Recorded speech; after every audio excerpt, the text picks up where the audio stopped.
You're welcome to this edition of the news as brought to you by the Anglican Cable Network Nigeria, ACNNTV. I am Ngozi Adiibe. The Most Reverend Nicholas D. Oko, Archbishop, Metropolitan and Primate of all Nigeria and Chairman of the GAFCON Primates Council, has expressed joy about the firm and strong growth of the Anglican Church in North America. He made this known in a press statement after his return from his visit to the United States, where he met with Archbishop Foley Beach and other bishops of the Anglican Church in North America. Primate Oko gave thanks to God for strengthening his church despite the secular doctrine of homosexuality that has since plagued churches in the United States and Canada. The chairman of the GAFCON Primates Council pointed out that GAFCON recognizes that the church belongs to Jesus, who is also the builder of the church through his word. Therefore, he said that men of God are to be God's instruments and not presume to be the architects of the church. He noted that division and differences in belief occurs as it has in North America when church leaders take the design into their own hands, adding that a faithful Anglican church in North America exists today because some Anglican primates understood that once the boundaries of orthodoxy were crossed, they could not stand back and fail to help. The Church of Nigeria's Bishop of Guzo, the Right Reverend John Dabita Galba, has reported that a sectarian riot erupted last week in northern Nigeria after a Muslim mob attempted to lynch a man who had converted to Christianity.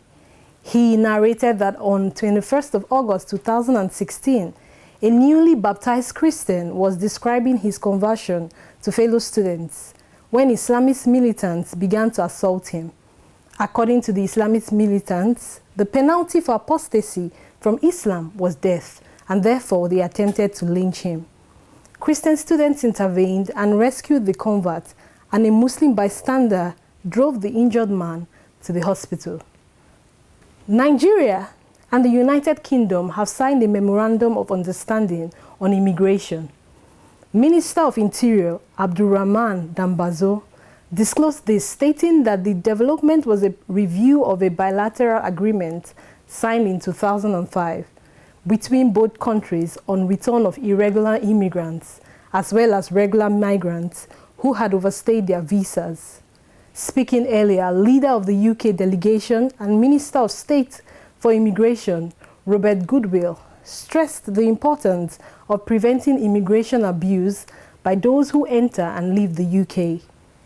He particularly commended the Minister of Interior for driving the process, which culminated in signing of the MOU. Dambazo said the review was informed by new challenges that have emerged and which could only be met by reappraisal of the agreement. He said such include difficulties in ascertaining the correct nationalities of some immigrants, as there have been instances where their declared nationalities are invariant with their real ones, creating problems with their return processes. Concerned about the rising cases of missing persons worldwide, the president of the International Committee of the Red Cross, ICRC, Peter Mora, has urged concerted actions to address the issue. Speaking on the 2016 International Day of the Disappeared, Mora asked governments to urgently address the humanitarian issue of missing persons, especially those who disappeared during armed conflicts or other situations of violence, natural disasters, or migrations. According to him, concerted efforts are needed to establish and document the number of people who are missing and provide their families with the needed support and counseling. According to the ICRC, those in this category include combatants missing in action, children who became separated from their families when they fled their homes or were forced to join armed groups, detainees unable to contact their families, and internally displaced people, and migrants who have lost touch with their loved ones.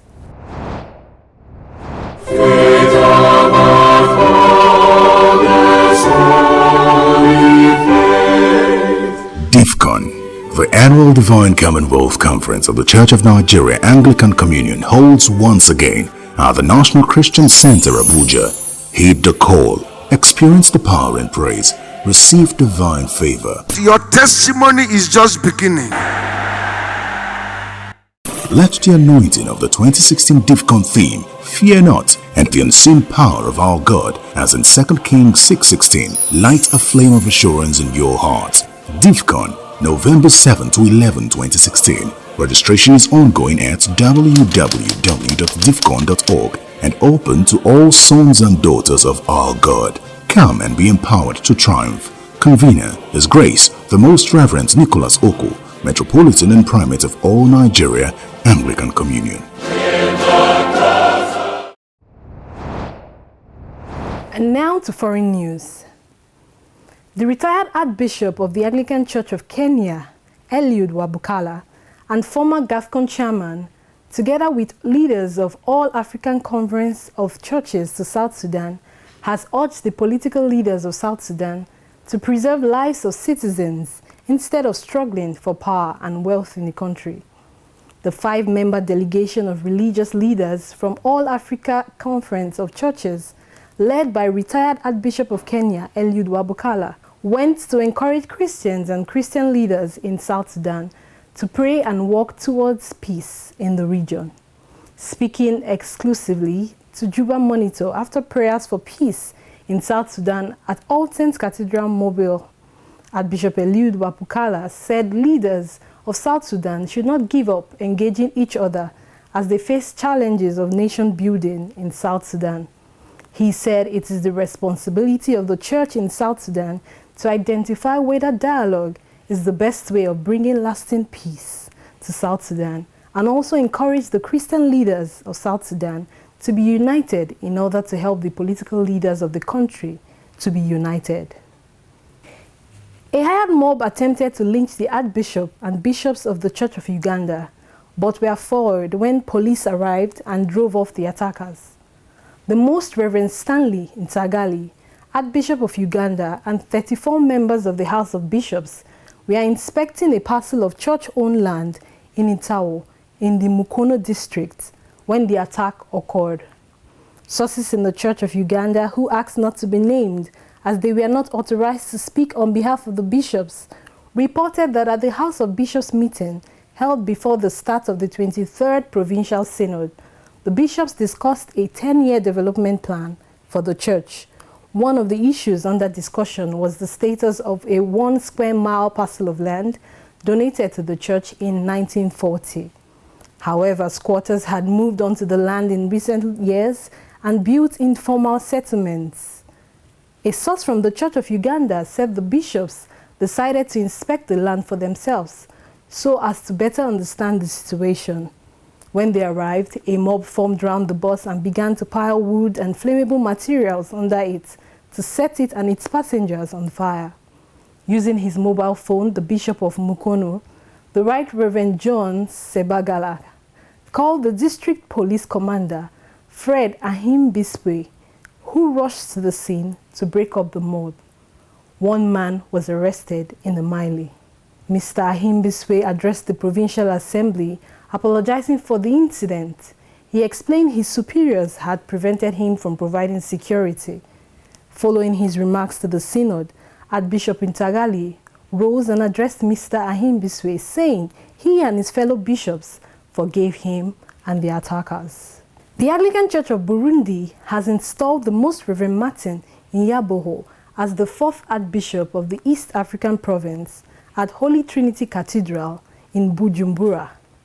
The former Archbishop, the Most Reverend Bernard Ntahoturi, told the congregation attending the service he had witnessed tremendous change within the church during his 11 years as primate, and prayed that the Lord would bless the work of his successor.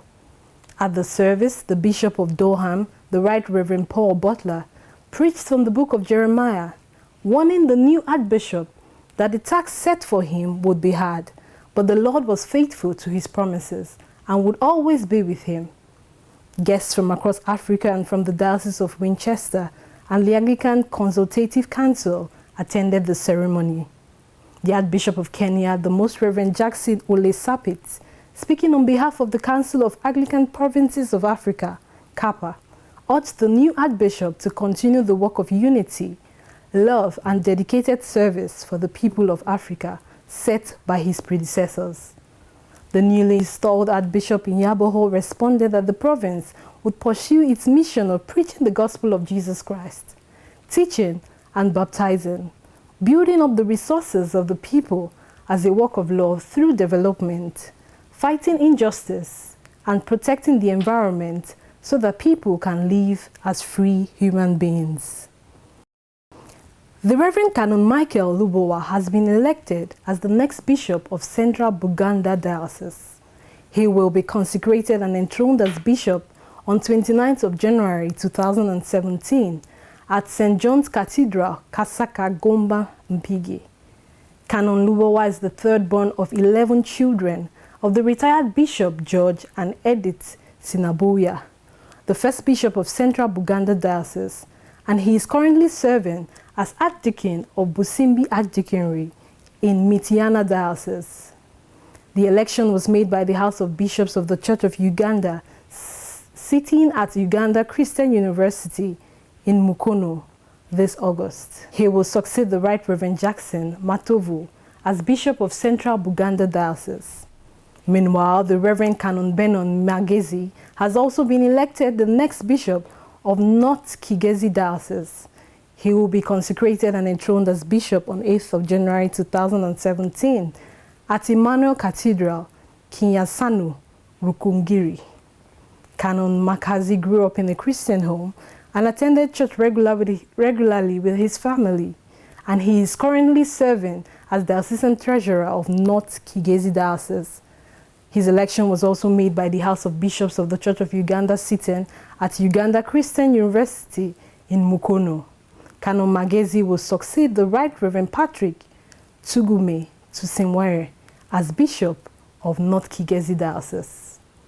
The Reverend Canon Patrick Wakula has also been elected as the first Bishop of Central Busoga Diocese. The Diocese of Central Busoga is being carved out of Busoga Diocese and will have its headquarters in Ikanga. He will be consecrated and enthroned as Bishop on 13th of November 2016 at All Saints Pro Cathedral, Iganga.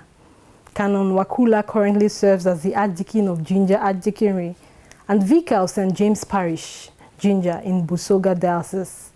The election was also made by the House of Bishops of the Church of Uganda sitting at Uganda Christian University in Mukono in August. And so that's it on this edition of the news as brought to you by the Anglican Cable Network Nigeria, ACNNTV. We want to thank you for watching.